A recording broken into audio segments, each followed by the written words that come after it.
जों दिनै माखासे जोंनि समाजनि बेरेखा जायफोर खामानिफोर सोलिबाय दं बेफोरखौ होबथानायनि थाखाय आरो जोंनि समाजाव सांग्रांथि लाबोनायनि थाखाय नैबे हाबाफारिखौ जों लादों। मानो होननानै बुङोब्ला जोंनि समाजाव जिखिनि जोंनि गथ' गथायफोरनि सोलोंथाइ बे सोलोंथाइ लानायाव बा गुन गोनां सोलोंथाइ लानो थांनायाव जोंहा माखासे हेंथा सोमजिदों। जायफोर जोंनि फुजा मेला बेफोर सानसे एबा साननै इसोर सिबिनायनि मुङाव मेला फाथिनानै सप्तानै खालामनाय बेफोर हाबाफारिखौ नुनानै जोंनि रायजो राजाया जों सांग्रां जानांगौ होननानै जों सानदों। मानोना नै खाथियाव दिनै मेट्रिक आनजाद फैगासिनो दं, हायार सेकेन्डारि आनजाद फैगासिनो दं। नाथाय दिनैसिम माखासे जायगायाव माने फुजा मेलाफ्रानो जोबनो थाङाखै।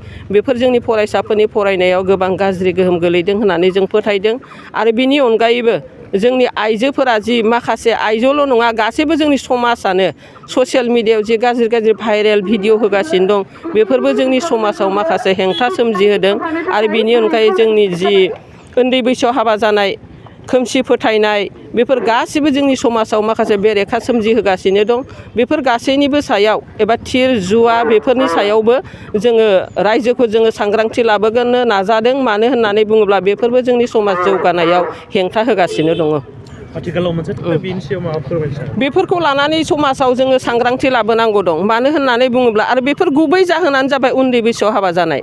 उन्दै बैसोआवनो हाबा जानानै सानस्र'नो हायियावनो बिथांमोना मा जादों उनावहाय गाव गावनि जौमोनखौ कन्ट्रल खालामनो हायियाव गाननाय जोमनायानो जा गथ' गथायनि जाहोनाय लोंहोनाय फरायहोनायनि जिथु आंखाल बेफोरखौ होबथानो हायियाव मोजांनि सायाव मोजां लामा नागिरनानैनो बिथांमोना मा खालामदों गावनि न'खर संसारखौ गारनानै गुबुन मोजां लामा नागिरनानै जायजों बेजों खारफालांदों।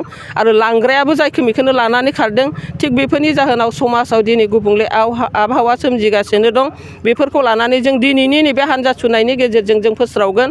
बेफोरो जोंनि समाजनि मोनसे बेरेखा आरो समाज जौगानायाव बेफोरो जोंनि गेजेराव गाज्रि थासारि गोहोम खोख्लैगासिनो दं। जों बेखौनो फोरमायनो सानदों। आथिखालाव मोनसे जि बिजों बयबो मबाइल बायो खिन्थु मबाइलनि जोहै गोबाङानो नोंथाङा दहाय बुंदों जे गाज्रि इजि मानि नागिरदों न'आव थानानै थाखा फैसा आरजिनाय।